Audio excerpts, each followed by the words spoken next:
السلام علیکم طلباء و طالبات، کیسے ہیں آپ سب؟ امید ہے خیریت سے ہوں گے۔ میں بھی خیریت سے ہوں۔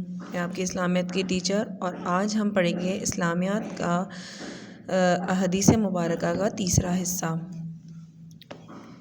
پیج نمبر 93 پر موجود ہے آپ کے حدیث نمبر 17۔ ترجمہ پڑھیں گے ہم اس کا۔ جس نے بیت اللہ کا حج اور اس کے مناسک پورے ادا کیے اور مسلمان اس کی زبان اور اس کے ہاتھ سے محفوظ رہے تو اس کے پہلے گناہ معاف کر دیے جائیں گے۔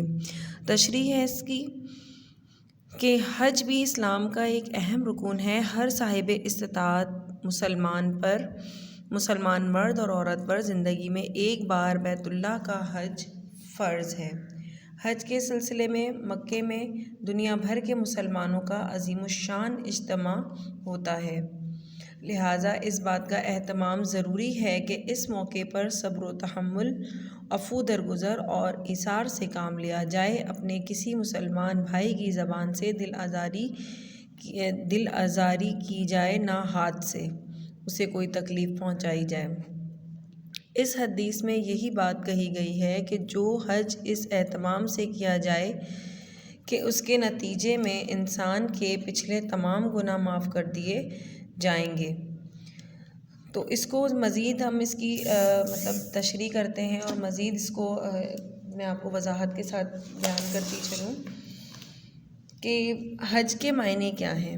حج کا لفظی معنی زیارت کا قصد کرنا، یعنی اصطلاح میں 9 ذی الحج زوال آفتاب کے بعد 10 ذی الحج کی فجر تک حج کی نیت سے احرام باندھ کر میدان عرفات میں وقوف کرنا، اور اس کے بعد کسی وقت بھی کعبے کا طواف زیارت کرنا حج کہلاتا ہے۔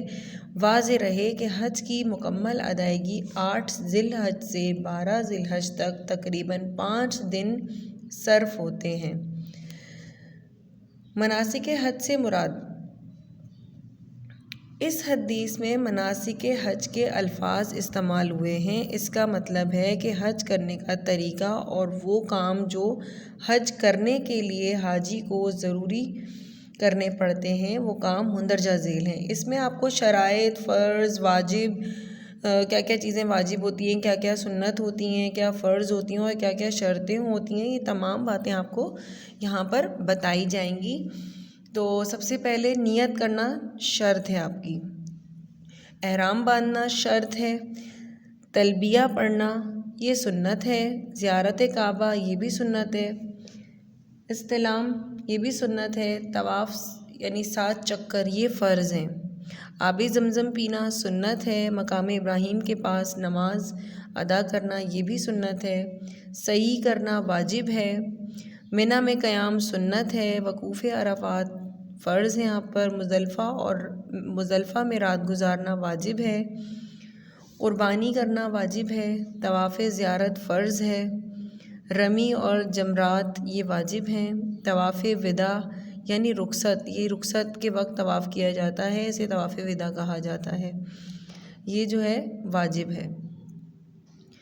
تو یہ اور روضہ رسول کی زیارت، یعنی یہ بھی اس حدیث مبارکہ میں فرمایا گیا کہ بیت اللہ کا حج اور اس کے مناسک کی ادائیگی اسی طرح ہو کہ اس کی زبان اور ہاتھ سے مسلمان محفوظ ہوں۔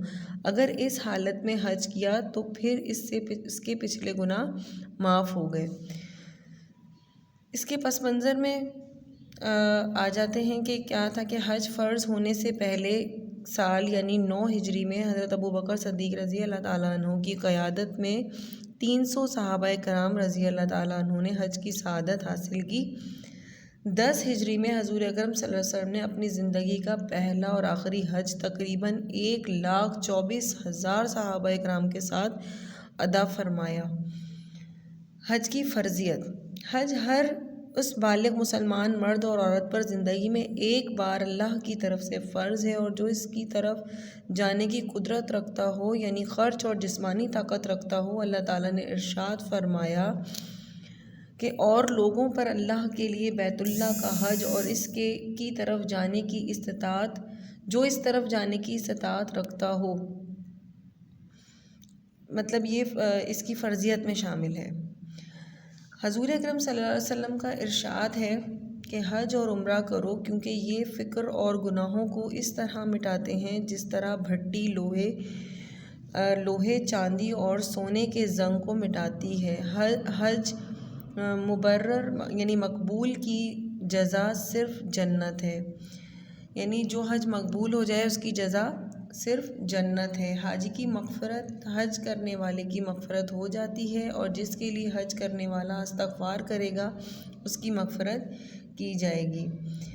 تو بیٹا اس حدیث سے ہمیں بہت فائدہ مند باتیں حاصل ہوئیں حج کے حوالے سے، جو کہ ہمیں معلوم ہونی چاہیے۔ جنہوں نے کیا ہے انہیں معلوم ہوں گی، اور جنہوں نے نہیں کیا انہیں بھی آج یہ تمام باتیں معلوم ہو گئی ہوں گی۔ اب چلتے ہیں حدیث نمبر 18 کی طرف۔ حدیث نمبر 18 بھی کچھ اسی طریقے سے ہے،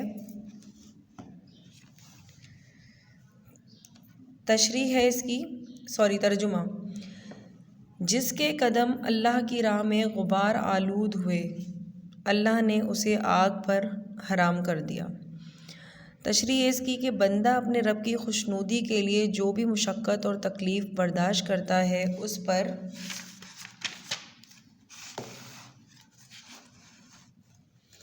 اس کے لیے اجر ہے، اور جو قدم اللہ کی راہ میں اٹھاتا ہے وہ اس کے لیے مغفرت اور بلند درجات کا باعث بنتا ہے۔ علم کی طلب، نماز کی ادائیگی، مسلمان بھائی کی مدد یا عیادت وغیرہ کے لیے اپنے قدم غبار آلود کرنا بھی فلاح اور کامیابی کا ذریعہ ہے۔ اگر کوئی شخص اللہ کے دین کی دعوت و تبلیغ کے لیے نکلے تو اس کے ہر قدم پر نیکی ہے۔ اگر کوئی مسلمان جہاد فی سبیل اللہ کے عزم سے چلے تو یہ ایک ایسا پسندیدہ عمل ہے کہ اس راستے میں اس کے غبار آلود ہونے والے قدموں کی وجہ سے اللہ تعالیٰ جہنم کی آگ اس پر حرام کر دیتا ہے۔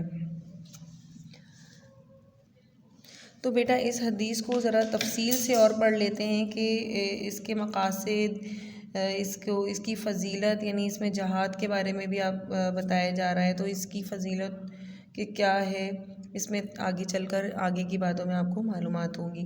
اس حدیث مبارکہ میں مسلمانوں کو اسلام کے ایک اہم رکن جہاد کے متعلق ترغیب دلائی جا رہی ہے، اس کی عزت افزائی کرتے ہوئے جنت کی بشارت دی گئی ہے۔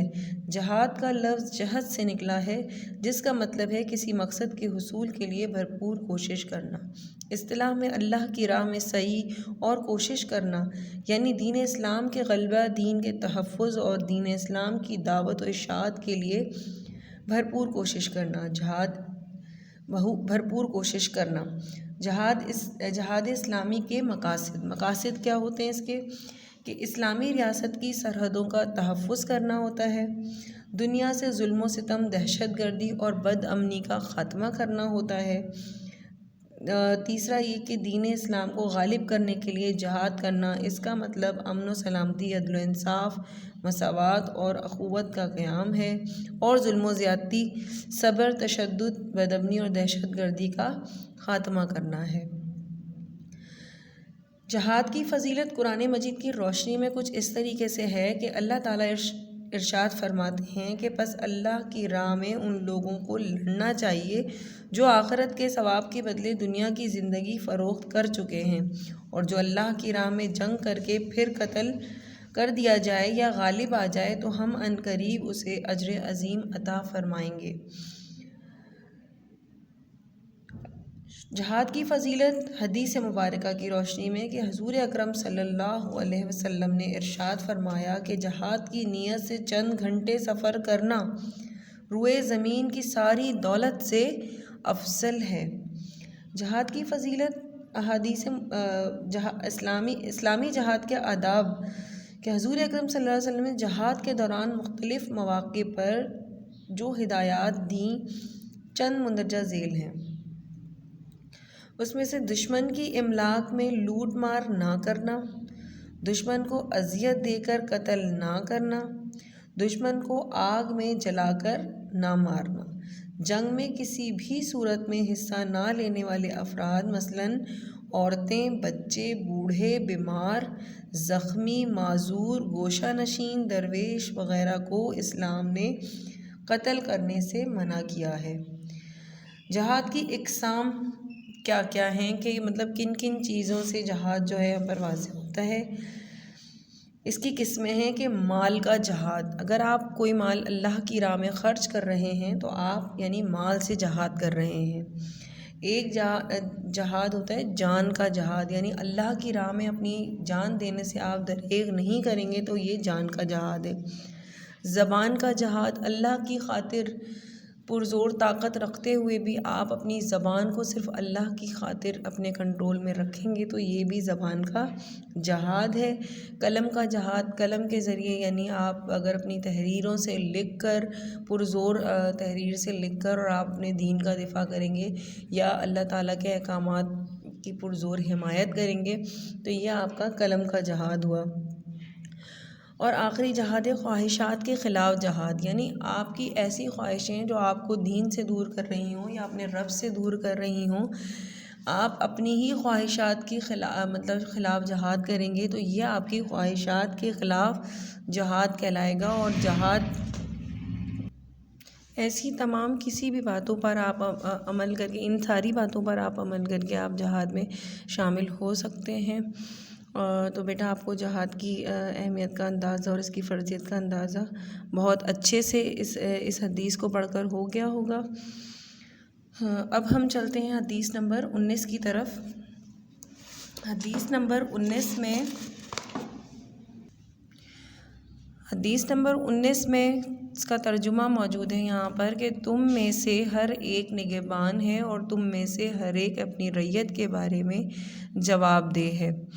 تشریح اس کی کچھ اس طریقے سے ہے کہ ذمہ داری اور نگہبانی ایک ایسا فرض ہے جو کسی بھی انسان کے لیے معاف نہیں ہے۔ حکمران اپنی رعایا کے حقوق کی نگہداشت اور ان کی فلاح و بہبود کا ذمہ دار ہے۔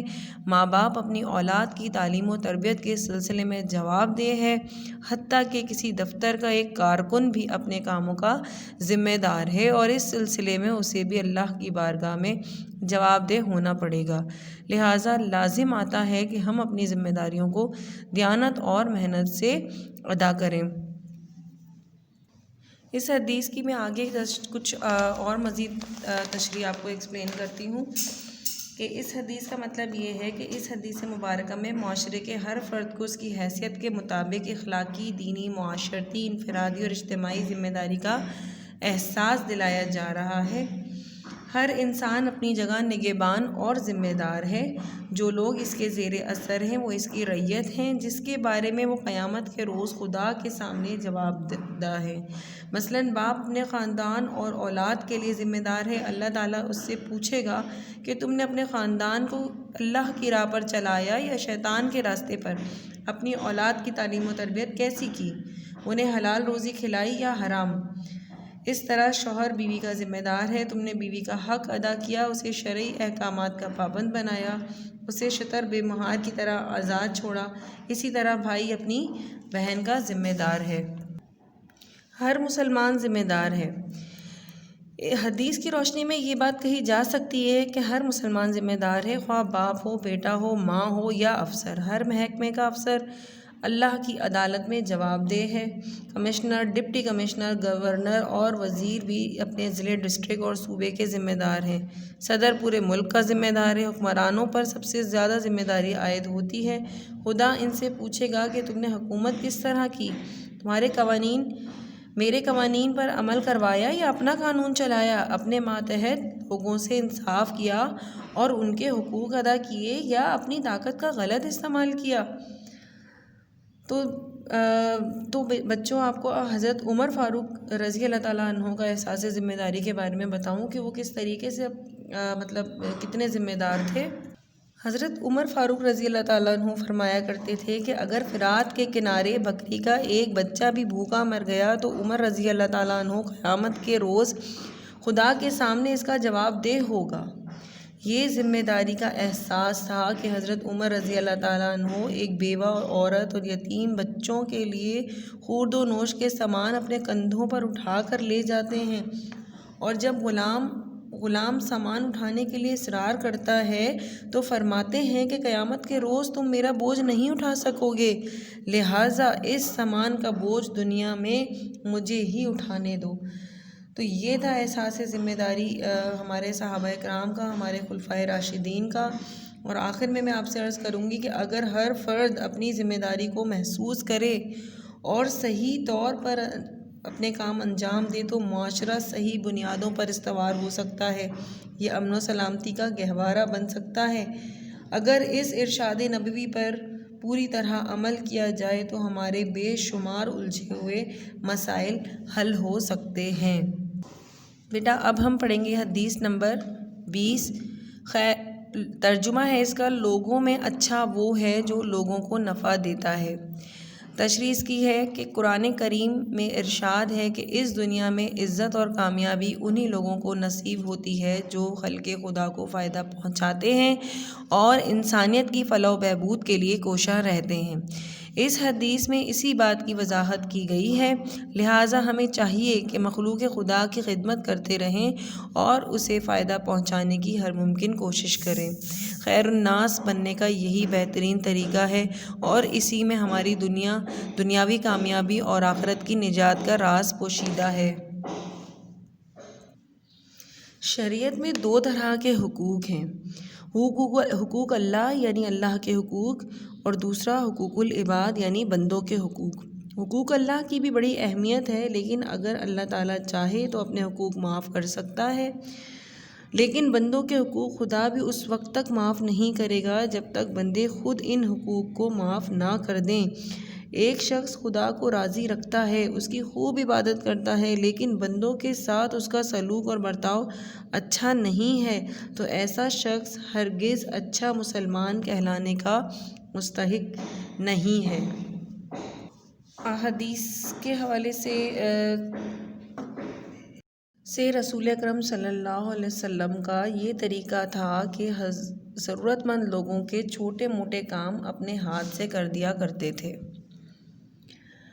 اور اپنے تو کیا غیروں کے بھی کام آتے تھے، مثلاً کسی کی بکری یا اونٹنی کا دودھ دھو دینا، معذوروں کا سودا سلف لا دینا یا اس قسم کے دوسرے کام کر دینا حضور صلی اللہ علیہ وسلم کی سنت تھی۔ معاف کیجیے گا۔ اس حدیث میں ارشاد ہوتا ہے کہ اگر کوئی شخص راستے سے ایذا دینے والی چیز ہٹا دے تو یہ بھی صدقہ ہے۔ ایک اور حدیث میں یوں ارشاد ہوتا ہے کہ کوئی مسلمان کسی بھی قسم کی کوئی کاشتکاری کرے، پھر اس سے کوئی انسان یا جانور کھائے تو وہ صدقہ ہے۔ صحابہ کرام کی خدمت خلق کی ایک انوکھی مثال جو ایثار اور قربانی کی تھی وہ میں آپ کے سامنے بیان کرنا چاہوں گی، اس حوالے سے کہ صحابہ کرام کی زندگیاں ہمارے لیے مشعل راہ ہیں۔ جنگ یرموک میں زخمی مجاہدین کا زخموں اور پیاس سے برا حال تھا۔ ایک شخص پانی لے کر آتا ہے، ایک زخمی مجاہد پانی پینے کے لیے پیالہ اپنے ہاتھ میں اٹھاتا ہے کہ قریب سے ایک اور زخمی کے کراہنے کی آواز آتی ہے۔ وہ مجاہد پیالہ اس شخص کے حوالے کرتا ہے کہ میرا وہ بھائی مجھ سے زیادہ ضرورت مند ہے۔ وہ پانی لے کر دوسرے مجاہد کے پاس پہنچتا ہے، وہ پانی پینے لگتا ہے تو ایک تیسرے زخمی کی آواز آتی ہے۔ وہ پانی وہیں چھوڑ دیتا ہے اور وہ شخص اس مجاہد کے پاس پہنچتا ہے، وہ پانی پینے لگتا ہے کہ ایک چوتھے زخمی کی آواز سن کر پانی اسے پہنچانے کو کہتا ہے، چنانچہ پانی پلانے والا چوتھے مجاہد کے پاس پہنچتا ہے لیکن وہ دم توڑ چکا ہوتا ہے۔ پھر وہ شخص باری باری پہلے 3 مجاہدوں کے پاس آتا ہے لیکن وہ بھی دم توڑ چکے ہوتے ہیں، اور یوں یہ نفوس قدسیہ ایثار و قربانی کی بے نظیر مثال پیش کرتے ہیں۔ تو اسی طریقے سے فرمایا گیا کہ تم میں سب سے بہترین شخص وہ ہے جو دوسروں کے کام آئے اور انہیں نفع پہنچائے۔